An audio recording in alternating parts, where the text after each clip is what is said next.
welcome to the Real Sports Rundown. I am your host, Ryan Gentile. Well, once again, I am in my hometown of LaPorte, Texas, and in LaPorte, I can't do my show without my trusty hat because I just don't feel right if I don't represent my team very, very well. Now, I know what you're thinking. Last time I was in LaPorte, I had somebody sitting next to me, but he didn't look like this guy. It was my little brother. He drank too much. He couldn't do the show with me, so I had to call in my reliever, my good buddy, Mr. Kyle McElleen. How you doing? I'm doing fine. Thanks for having me, Ryan. Oh, man, no problem, man. I'm glad you could do the show with me. Now, let's just not even beat around the bush, man. We're talking NFL. Finally, some friends of mine, they were getting on to me about not talking about the NFL. So you want to talk about some NFL? We're doing that. NFC North Division. Last year, Minnesota took it. What do you think is going to happen this year with them? Well, the problem with Minnesota to me is who's going to be their quarterback. The whole issue with Favre, they signed Sage Rosenfels away from the Texans. They still have Tavares Jackson. They seem like they don't have a leader right now, and I think that the controversy with Favre is probably going to take its toll, similar to what it did with the Jets last year.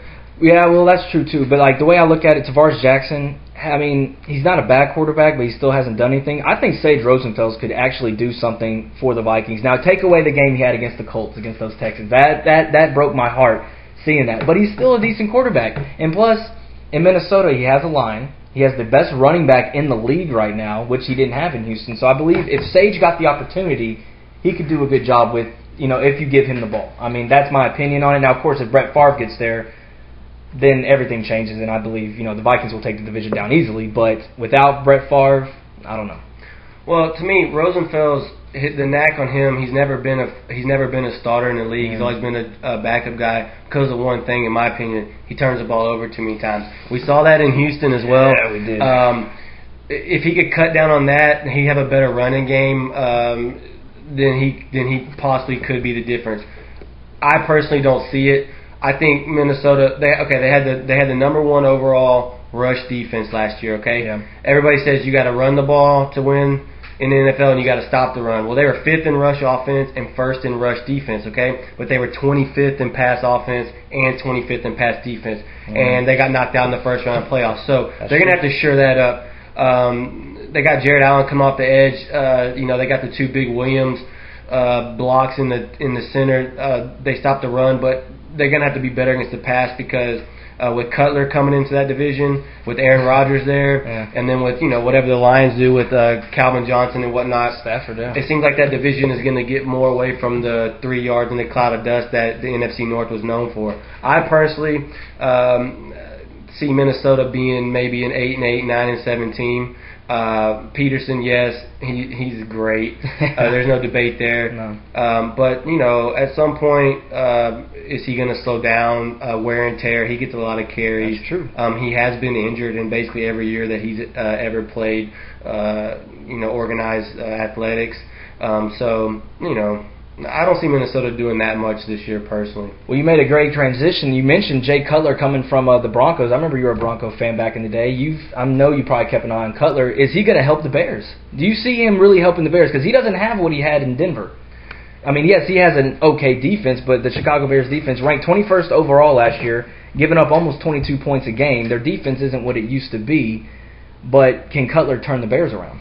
Well, that's a great point because I was looking at the same thing. The monsters of the Midway, the Bears have always been known for defense, and they were 30th against the league in the league in pass yards.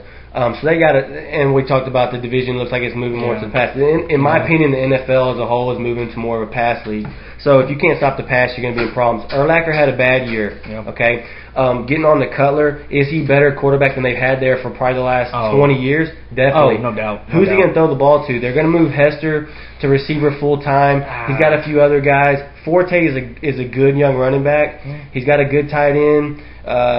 Forte catches the ball out, but 3 and 4 yard dump passes I don't think are going to get the job done. Cutler has a big arm. Remember, he said he had a better arm than John Elway. Oh God! Him and his rocket arm. He wants to throw the ball. He wants to throw the ball deep. Who's he going to throw it to? Nobody. I don't think he's got a good.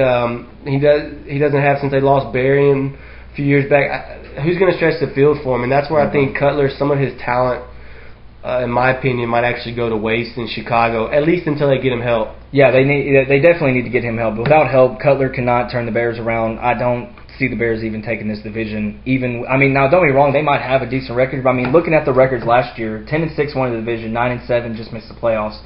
It's a weak division, and don't get me wrong, I like Cutler. I think he's a good kid. Not better than John Elway. No way in hell. No way in hell. I mean, maybe by the time it's all said and done, he has a chance. But the other thing that I noticed that I read on this year is that Lovie Smith is going to start calling the plays on defense again, which that might make a difference on their defense. Their defense has steadily gone down since they went to the Super Bowl. Yeah. So they've had a lot of injuries too. But the Bears, they don't do much for me personally. No one in this division really excites me. Truthfully, I think the NFC North is probably like the weakest division in football right now. Because I mean, look at the Packers this year. I mean, Aaron Rodgers had a pretty decent year last year. They finished 6-10. I mean, I didn't see them improving that much. I mean, I still think they have the same team as they had last year, which I mean actually might be good because you have the same team. You were 6-10. You didn't have a terrible season, but you didn't really impress anybody either. Yeah, I mean, anybody who had Rodgers on their fantasy team knows that he actually had a great year. Mm-hmm. It went on the radar because the team wasn't that good, and he was throwing the ball a lot because their defense was horrible. Green Bay's defense was 26 against the rush. They couldn't stop anybody on the ground. They did draft Raji, the big defensive tackle. Yeah. I think he was the 9th pick overall out of BC. And they also drafted a guy that the Texans were looking at, which was Matthews, the linebacker at USC. So they got 2 first-round picks, both on defense. They still got A.J. Hawk from a few years ago, who's kind of been a bust. I think he was top 5. I think he was number 5th pick. Yeah, he was. He hasn't really done what they intended. Ryan Grant had a down year after his breakout year. They do have a lot of. They do have a lot of. I love Jennings. Greg Jennings. I think he's up and coming. He's going to be a top 5 receiver. I think. They still have Donald Driver, who's a deep threat. Rodgers, I think he was like 28 touchdowns, 13 interceptions last year. So he doesn't turn the ball over like young quarterbacks do. Yeah. Personally, if someone's going to, every year teams in the NFL go from 6-10 to 10-6. It happens every year. Yeah. I think Green Bay might be one of those type of teams. Well, they're in the right division to do it. Exactly. They have offensive talent. They have talent at skill positions. But their defense has to be better. Bottom line.